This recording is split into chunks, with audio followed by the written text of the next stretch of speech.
barbed wire, absorbing knowledge of the sun, watching grown children play and not having fun, in a playground built for ignorance, guarded by a 30-foot gun tower ready to blast you in oblivions.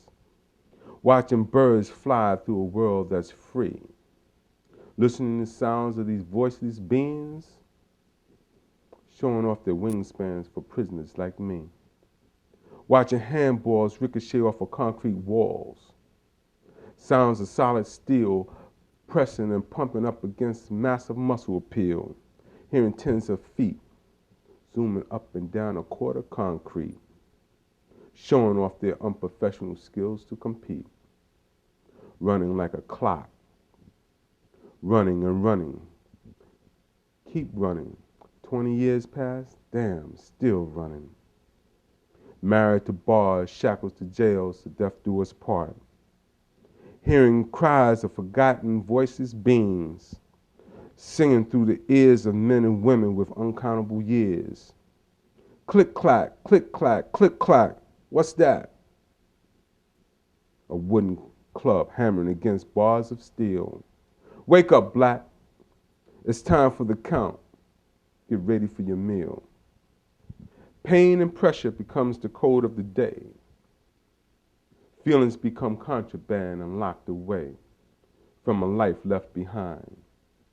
Forced to sit behind a wall of barbed wire, absorbing knowledge of the sun, watching grown children play and not having fun. Hello everyone, and welcome to Fade to Black. My name is Renee McRae, and let me tell you, today we have one of the most powerful shows that we've been able to bring to you.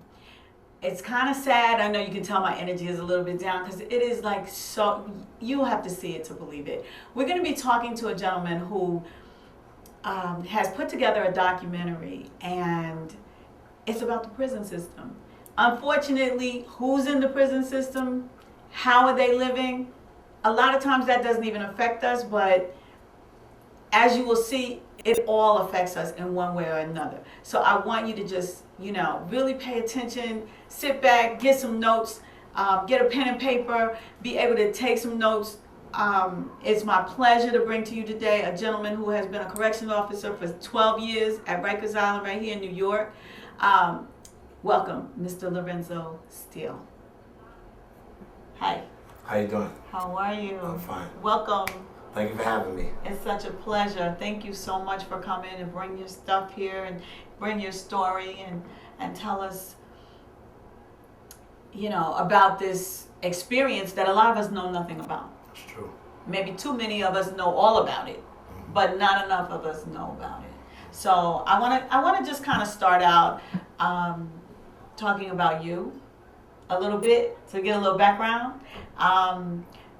You were a corrections officer, or you are a corrections officer? I was a corrections officer for 12 years, from 1987 to 1999, and I resigned. And while I was working at Rikers Island,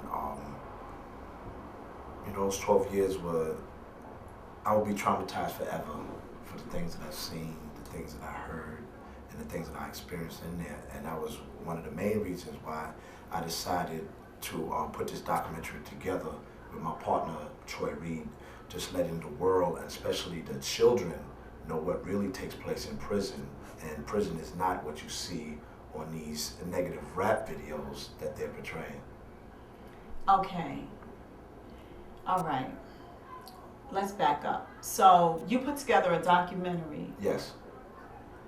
Well, even before that, let's go back. What made you even want to be a corrections officer? Well, at the time, in '87, I was a paraprofessional for the Board of Ed.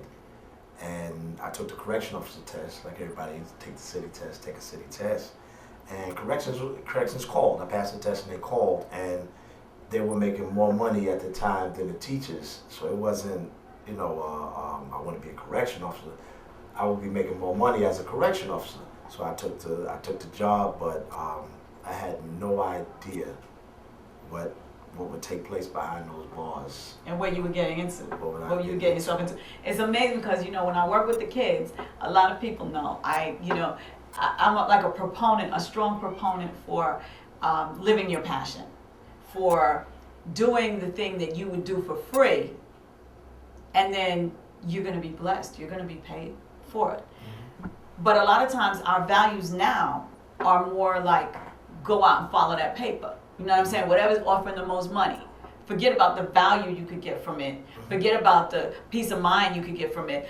Forget about the, enjoyment that you would get from it. Oh, just this one's making more money. Let me go over here and make this money. But then you live a life that could be pretty disastrous. Yes, you know what I'm saying? definitely. However, life has a way of turning things around. So you were in the correctional facility for 12 years. Yes. And you saw a lot of horrendous things. And you had to get out? Is that what happened? Well, when I first went on the job in '87, I was 21 years old. So I was Okay. a young man, pocket full of money, had my own apartment, had my own car. And as I got older, I started maturing, and you can actually say my eyes really started opening to what's really taking place, with my life, and definitely in the prison system. And for years, I would try to justify, why am I here? So I used to talk to some of the older officers and captains, like, we're nothing but overseers on this plantation. But they're like, nah, you can't really look at it like that. Look at it like if we wasn't here, what would be the conditions that the inmates would be going through? So that satisfied me for a couple of years. But as I got older, really my spiritual side just started kicking in overtime, and it was like, wait a minute, man, you're nothing but an overseer on this big plantation. And if these inmates rush at you 300, are you going to let them out? Do you have a gun? No, correction officers don't have no guns. The only weapon that the correction officers have is our mind, and this has to get you out of life and death situations, split-second timing. You have to know how to react, what to say, what not to say with a quick second. Like police, they got the guns, the mace, and anything else they want to carry, but all we have is just, our minds. Do you feel endangered when you're in there as a correctional officer? Do you feel endangered? Like, do you fear for your life while you're in there? Every day, when you walk through that door, you put on your uniform. I used to carry weapons myself. I used to have 2 shanks that I had. Wait a minute, what's a shank? A shank is a sharpened metal object What? that you can use to defend yourself if you had to. So when I put my uniform on every day, I used to put 1 shank for this pocket, 1 shank for this pocket. They were actually part of my uniform. What? Just, Do you think other corrections officers do that? sure. Okay, wait a minute. Don't you have to go through like a metal detector or something when you go in? You don't have to go through that. No, the officers at that time, Didn't have to do No, that. we didn't have So to. you could carry a weapon in. you can carry anything you want to carry in there. Oh, okay. But thank God I didn't have to, use the weapons. But, going back to your question, every day you're in fear. Because if you could imagine being in a room, a dormitory area, 100 inmates, and just you with the door locked, the windows locked, and the gate locked. That's crazy. And there's no place to run for them. There's no place to run for the officers. So if they want to take your life, you will lose your life just like that. That's how quick it is. So you have to put up, not like natural boundaries. Don't come into my like 3-foot radius. You get a little close, back up a little bit. 'Cause you might harm me or somebody, or distract me while somebody from behind might be trying to harm me. So it's And you're in there by yourself. you're in there by yourself. You're you have not a in there with partner. them. Okay. Yes, you have a partner, and they have the aid station. They're confined in the area. They open up the cells and like that. The inmates can't get to them, but they can get to you.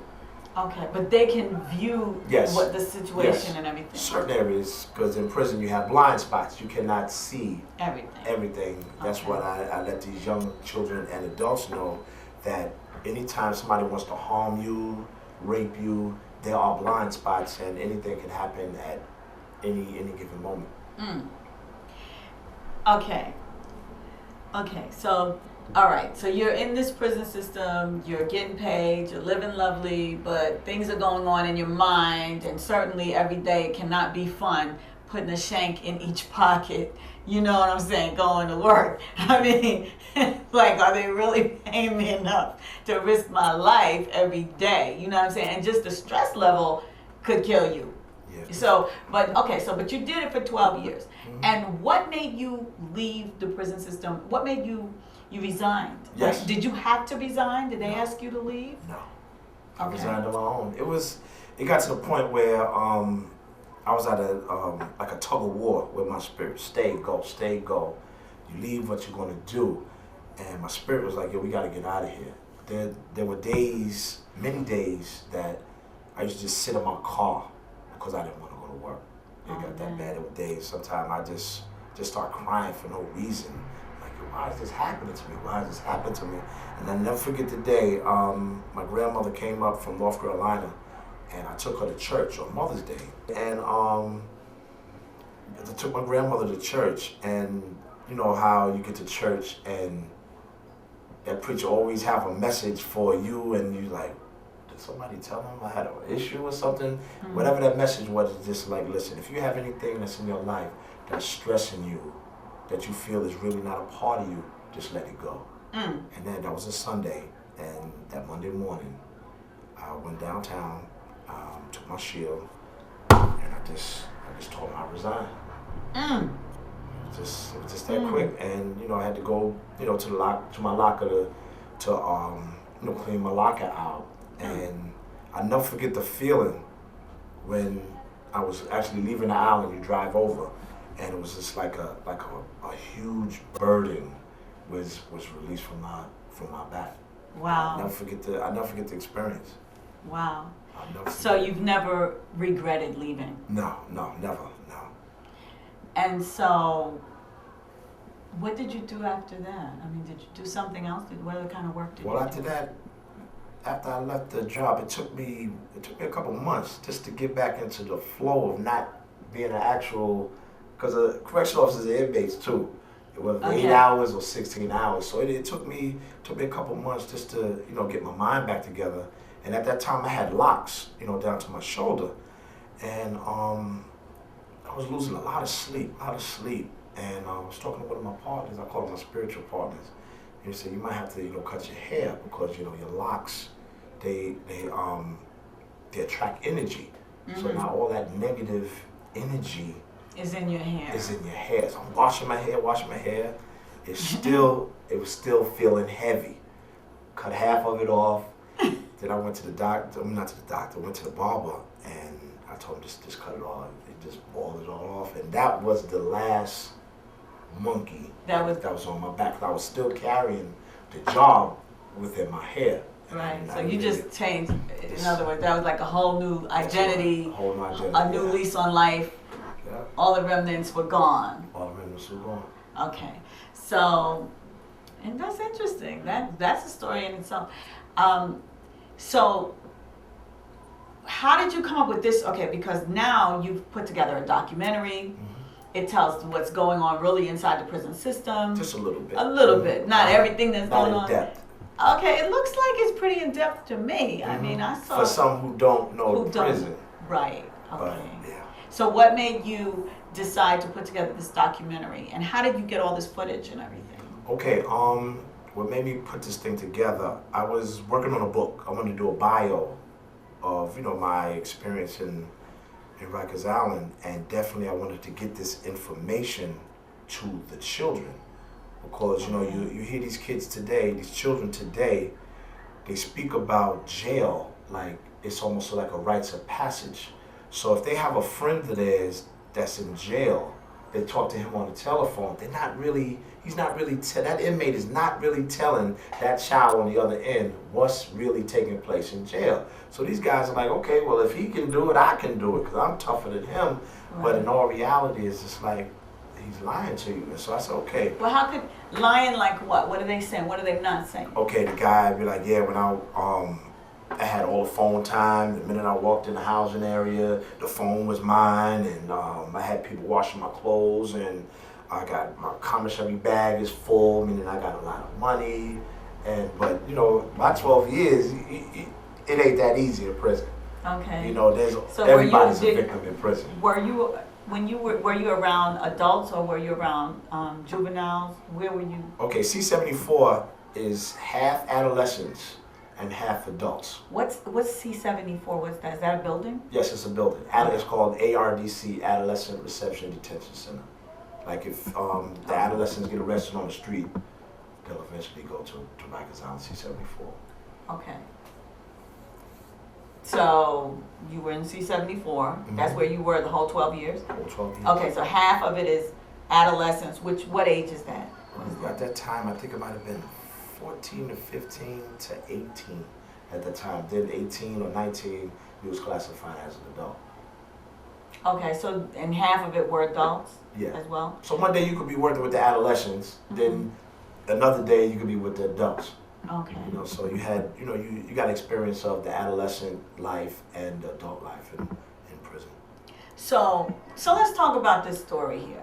So you put together this documentary to show what's going on behind bars. What is going on behind bars? What is so horrendous? Oof. Well, for the first time you actually walk through the door